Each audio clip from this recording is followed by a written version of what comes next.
मनीष मल्होत्रा सिर्फ 500 रुपये की कमाई से लेकर स्टाइलिंग वर्ल्ड स्टार्स तक यहाँ की जर्नी है।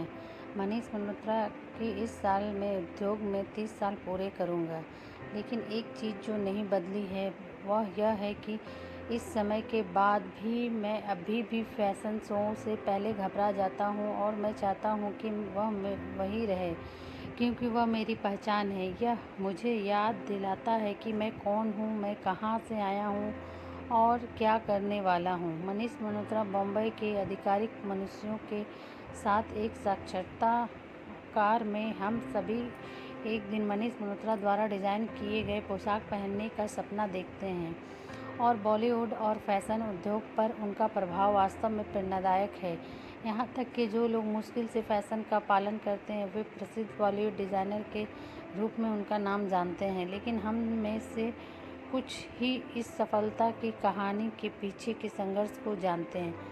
53 वर्षीय फैशन डिज़ाइनर ने भारत में बॉलीवुड सितारों की 4 पीढ़ियों को स्टाइल किया है। वह फैशन में अपनी अनूठी शैली और स्वाद के लिए जाने जाते हैं, लेकिन जब यह फैशन मुगल अपने सपनों का पीछा करने के लिए मुंबई आया। पारंपरिक जीवन। मनीष मल्होत्रा का जन्म एक ठेठ पंजाबी परिवार में हुआ था, जो प्यार करने वाले माता पिता थे जिन्होंने उनके सपनों में उनका साथ दिया। उन्होंने जीवन में बहुत पहले ही अपने करियर के बीज बोना शुरू कर दिया था।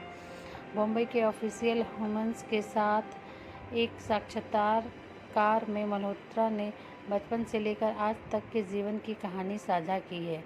मैं एक सामान्य पंजाबी घराने से पाला बड़ा हूँ, जहाँ मेरी माँ ने मुझे हमेशा वह सब करने के लिए प्रोत्साहित करती रही थी। बड़े होकर मैं हमेशा बॉलीवुड फिल्मों पर मोहित था और यह हर एक फिल्म को देखने का एक बिंदु बना रहा, लेकिन मैं एक बहुत अच्छा छात्र नहीं था और शिक्षाविदों को उबाऊ पाया। 6वीं कक्षा में मुझे एक पेंटिंग क्लास में शामिल होना याद है। मुझे इसमें बहुत मज़ा आया। फिल्में देखने के बाद पेंटिंग बनाने और माँ के कपड़ों से घिरे रहने के कारण मेरा फैशन के प्रति प्यार बढ़ता गया। मैं अपनी माँ को अपनी साड़ियों पर फैशन की सलाह भी देता था। जब मैं कॉलेज में आया तो मैंने मॉडलिंग शुरू की और एक बुटीक में काम करना शुरू किया। मल्होत्रा को याद है कि एक फैशन बुटीक में उनकी पहली सैलरी महज 500 रुपये प्रति माह थी और इस दौरान अधिक कमाई करने के लिए वह अपने कॉलेज के वर्षों के समय में मॉडलिंग भी कर रहे थे। उन्होंने कभी भी फैशन डिज़ाइन में पेशेवर प्रशिक्षण प्राप्त नहीं किया, क्योंकि वे वित्तीय स्थिति के कारण विदेश में अध्ययन नहीं कर सकते थे। उन्होंने अपने मॉडलिंग जिग्स और बुटीक में समय के माध्यम से सब कुछ सीखा और डिज़ाइनिंग को पूरा करने के लिए घंटों तक स्केच किया।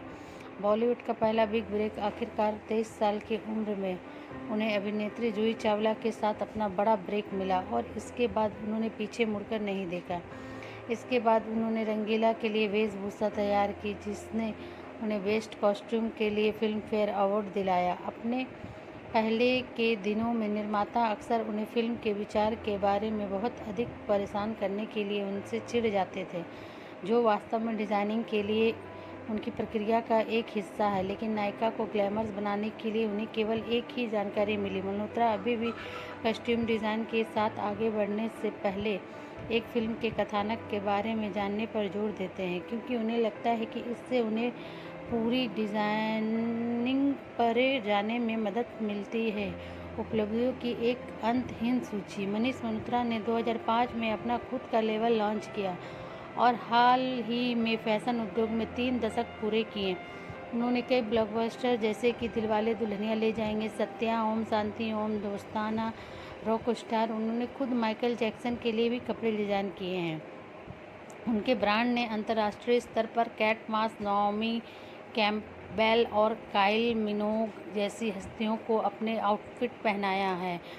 उन्होंने 2018 में माइकल के सहयोग से सुंदर प्रसाधनों का अपना संग्रह भी लॉन्च किया। वह सक्रिय रूप से चैरिटी जागरूकता अभियानों और सेव द गर्ल चाइल्ड और क्राई जैसे गैर संगठनों के साथ काम कर रहे हैं। हमें प्रेरित करती है ये motivational story. Thank for watching. Like, share and subscribe. Please मेरे चैनल को सब्सक्राइब करें।